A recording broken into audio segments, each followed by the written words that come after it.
live to John Roberts, the Chief Justice of the Supreme Court. They're kind of going through some early life and not legal theory, but just sort of advice, it sounds like, for young lawyers there. Jesse Weber, NewsNation legal contributor. Scott Bolden, NewsNation contributor as well. We got a little bit of the personality there, I guess, of John Roberts off the top of that, Jesse. But can you explain to me and to our audience here on NewsNation or those listening to us on SiriusXM why this is so rare for a Chief Justice to come out and do something like this?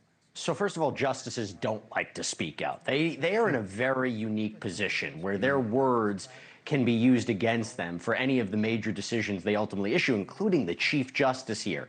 So it's kind of interesting to hear a little bit of a more personal side to him, and his writing is fantastic. He writes some of the most deliberate decisions, the very clear, concise decisions. And by the way, the reason he's speaking right now, other than the fact that it's the 125th anniversary of the Western District of New York, a very significant district, he's also from Buffalo, New York. So they wanted him there. It's interesting to hear about his early life, particularly when he is spearheading a court that has all eyes on it right now. Its authority and what role it's going to play in the months to come.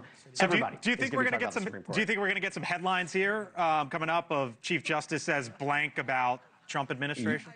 I think he's going to be careful, but how can he sit there and not be asked about what's going on right now and give some indication, whether it's an attack on the courts or the role of the courts and judges? Scott? Yeah, I was going to add, it depends on the question and how deep or direct the federal judge wants to do that. But I also think there's more politics going on here, too. Remember, he's trying to protect the independence of the judiciary, and you have some bills pending in Congress or political conversations by Republicans about impeaching judges who disagree with Donald Trump on the deporting illegal immigrants, if you will. And so what he does not want to do, he's trying to protect the courts. He doesn't want his judges being impeached, but he also doesn't want lawsuits because that would create chaos and a distraction from the serious work of the federal judiciary. All right, so we listened in to John Roberts, Chief Justice, live there for a few moments. Again, not a usual sight. If he makes any sort of headlines and news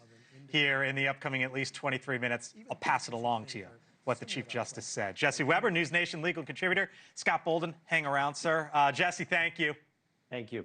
You got it. All right. Thank you for watching. Subscribe below and download our NewsNation app right now on your phone, and you will get fact-based, unbiased news for all Americans.